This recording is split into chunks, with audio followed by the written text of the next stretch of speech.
Silicon city ಬೆಂಗಳೂರಿನಲ್ಲಿ deadly accident ಒಂದು ಸಂಭವಿಸಿದೆ. ಈ ಆಕ್ಸಿಡೆಂಟ್ನಲ್ಲಿ ಸಣ್ಣ ಪುಟ್ಟ ಗಾಯ ಕಾರ್ನ ಒಳಗಿದ್ದವ್ರಿಗಾಗಿರುವಂಥದ್ದು.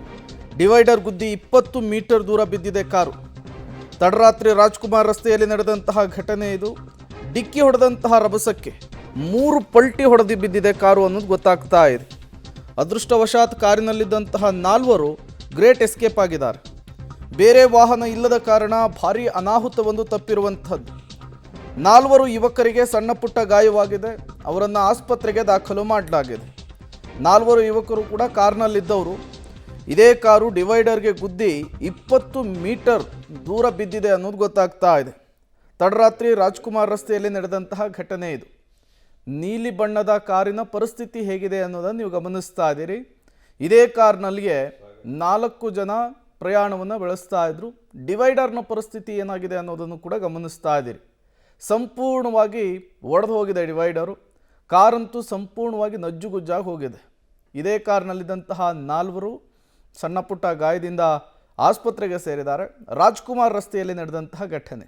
ಅತಿ ವೇಗದಿಂದ ಕಾರು ಬಂದು ಡಿವೈಡರ್ಗೆ ಡಿಕ್ಕಿ ಹೊಡೆದಂತಹ ಪರಿಣಾಮ 20 ಮೀಟರ್ ದೂರ ಹಾರಿ ಬಿದ್ದಿದೆ. ತಡರಾತ್ರಿ ಕಾರೊಂದು ಅಪಘಾತಕ್ಕೆ ಒಳಗಾಗಿದೆ. ಗಮನಿಸ್ತಾ ಇದ್ದೀರಿ, ಅದು ಗುದ್ದಿರುವಂಥ ಫೋರ್ಸ್ ಹೇಗಿದೆ, ಅದರ ಆಕ್ಸಿಡೆಂಟ್ ಆಗಿರುವಂತಹ ದೃಶ್ಯಾವಳಿಗಳು ಹೇಗಿದೆ ಅನ್ನುವಂಥದ್ದನ್ನು ಗಮನಿಸ್ತಾ ಇದ್ದೀರಿ. ರಾಜ್ಕುಮಾರ್ ರಸ್ತೆಯಲ್ಲಿ ನಡೆದಿರುವಂತಹ ಘಟನೆ 11:20 11:30 ಸುಮಾರಿಗೆ ಸುಜುಕಿ ಗಾಡಿ ಏನಿದೆ ಒರಾಯನ್ ಮಾಲ್ ಕಡೆಯಿಂದ ಬರ್ತಾ ಇದ್ದಂಥ ಸಂದರ್ಭದಲ್ಲಿ ಒರಾಯನ್ ಮಾಲ್ ಕಡೆಯಿಂದ ನೇರವಾಗಿ ರಾಜ್ಕುಮಾರ್ ರಸ್ತೆಯಲ್ಲಿ ಹೋಗುವಂಥ ಸಂದರ್ಭದಲ್ಲಿ ವೇಗವಾಗಿ ಇದ್ದಂತಹ ಈ ಕಾರು ಅಪಘಾತಕ್ಕೆ ಒಳಗಾಗಿದೆ. ಕಾರಿನ ಒಳಭಾಗದಲ್ಲಿ 4 ಜನ ಇದ್ರು ಅಂತ ಹೇಳಲಾಗ್ತಾ ಇದೆ. ಗಮನಿಸ್ತಾ ಇದ್ದೀರಿ ಕಾರು ಯಾವ ರೀತಿ ನುಚ್ಚುಗುಜ್ಜಾಗಿದೆ ಅಂತೇಳಿ. ಮುಂಭಾಗ ಸಂಪೂರ್ಣವಾಗಿ ಎಂಜಿನ್ ಸೇರಿದಂತೆ ವಾಹನದ ಏರ್ ಬ್ಯಾಗ್ಗಳು ಕೂಡ ಓಪನ್ ಆಗಿರುವಂಥದ್ದು. ಕಾರ್ನ ಒಳಭಾಗದಲ್ಲಿ ಇದ್ದಂಥ ಮುಂಭಾಗದ 2 ಏರ್ ಬ್ಯಾಗ್ಗಳು ಕೂಡ ಕಂಪ್ಲೀಟಾಗಿ ಓಪನ್ ಆಗಿದೆ. 4 ಹುಬ್ಬಳ್ಳಿ ಮೂಲದವರು ಅಂತ ಹೇಳಲಾಗ್ತಾಯಿದೆ. ಬಟ್ ಆದರೆ ಸಣ್ಣ ಪುಟ್ಟ ಗಾಯಗಳಾಗಿದೆ. ದೊಡ್ಡ ಮಟ್ಟದ ಯಾವುದೇ ಅಪಾಯ ಸಂಭವಿಸಿಲ್ಲ. ವೇಗವಾಗಿ ಇದ್ದಂಥ ಕಾರಣಕ್ಕಾಗಿಯೇ ಈ ಪ್ರಮಾಣದ ಅಪಘಾತ ಆಗಿದೆ ಅಂತ ಹೇಳಲಾಗ್ತದೆ. ಸುಮಾರು 11:20 ಸುಮಾರಿಗೆ ಈ ಘಟನೆ ಆಗಿರುವಂಥದ್ದು. ದೃಶ್ಯಾವಳಿಗಳನ್ನು ಗಮನಿಸ್ತಾ ಇದ್ದರೆ ಬಹಳ ಸ್ಪಷ್ಟವಾಗಿ ಗೊತ್ತಾಗುತ್ತೆ ಕಾರ್ನ ವೇಗ ಹೇಗಿತ್ತು ಅನ್ನುವಂಥದ್ದು. ಕಂಪ್ಲೀಟಾಗಿ ಇದರ ಮುಂಭಾಗ ಏನಿದೆ ಎಂಜಿನ್ ಇದ್ದಂಥ ಮುಂಭಾಗ ಕಂಪ್ಲೀಟಾಗಿ ನುಚ್ಚುಗುಜ್ಜಾಗಿದೆ. ಮುಂಭಾಗದ ಸಸ್ಪೆನ್ಷನ್ಗಳು ಅಂದರೆ ಶಾಕ್ ಅಬ್ಸರ್ವ್ಗಳು ಏನಿರ್ತವೆ ಅವೆಲ್ಲವೂ ಕೂಡ ನೆಲಕ್ಕೆ ಬಿದ್ದಿದೆ. ಇಂಜಿನ್ ಕೂಡ ಕಳಚಿ ಬಿದ್ದಿದೆ. ಆ ಪ್ರಮಾಣದಲ್ಲಿ ಆಗಿರುವಂಥದ್ದು ಗಮನಿಸ್ಬೋದು.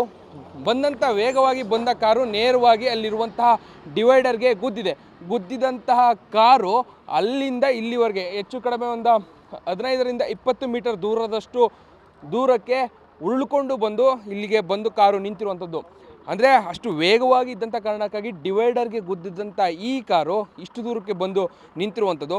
ನಿಜಕ್ಕೂ ಕಾರ್ನಲ್ಲಿ ಇದ್ದಂಥವರ ಅದೃಷ್ಟ ಚೆನ್ನಾಗಿದ್ದ ಕಾರಣಕ್ಕಾಗಿಯೇ ಸದ್ಯ ಒಳಭಾಗದಲ್ಲಿದ್ದ 4 ಕೂಡ ಪ್ರಾಣಾಪಾಯದಿಂದ ಪಾರಾಗಿದ್ದಾರೆ. ಅವರನ್ನು ಸ್ಥಳೀಯ ಸಣ್ಣ ಪುಟ್ಟ ಗಾಯಗಳಾಗಿರುತ್ತೆ, ಸ್ಥಳೀಯ ಆಸ್ಪತ್ರೆಗೆ ಕಳಿಸುವಂಥ ಕೆಲಸವನ್ನು ಮಾಡಿದರೆ. ಸದ್ಯಕ್ಕೆ ಸ್ಥಳಕ್ಕೆ ಪೊಲೀಸರು ಕೂಡ ಬಂದಿದ್ದಾರೆ. ಏನಾಗಿದೆ ಎನ್ನುವಂಥ ಮಾಹಿತಿಯನ್ನು ಕಲೆ ಹಾಕುವಂಥ ಕೆಲಸವನ್ನು ಮಾಡ್ತಾ ಇದ್ದಾರೆ. ಯಾಕೆ ಅವರೇನಾದರೂ ಅಂದರೆ ಈ ವಾಹನವನ್ನು ವೇಗವಾಗಿ ಓಡಿಸ್ಕೊಂಡು ಬರೋದಕ್ಕೆ ಕಾರಣ ಏನು, ಏನಾದರೂ ಡ್ರಿಂಕ್ ಆ್ಯಂಡ್ ಡ್ರೈವಾ ಎಲ್ಲವನ್ನ ಕೂಡ ಪರಿಶೀಲನೆಯನ್ನು ಮಾಡುವಂಥ ಕೆಲಸವನ್ನು ಸದ್ಯ ಪೊಲೀಸರು ಮಾಡ್ತಾ ಇದ್ದಾರೆ. ವೇಗದ ವಾಹನ ಚಾಲನೆಯಿಂದಾಗಿ ನಿಜಕ್ಕೂ ಈ ಪ್ರಮಾಣದ ಅಪಘಾತವನ್ನು ಅನುಭವಿಸಬೇಕಾದಂಥ ಸ್ಥಿತಿ ಬಂದಿದೆ. ಕ್ಯಾಮ್ರಾ ಪರ್ಸನ್ ಗೌತಮ್ ಜೊತೆ ರಾಘು ಮರಿಸ್ವಾಮಿ, ಪಬ್ಲಿಕ್ ಟಿವಿ, ಬೆಂಗಳೂರು.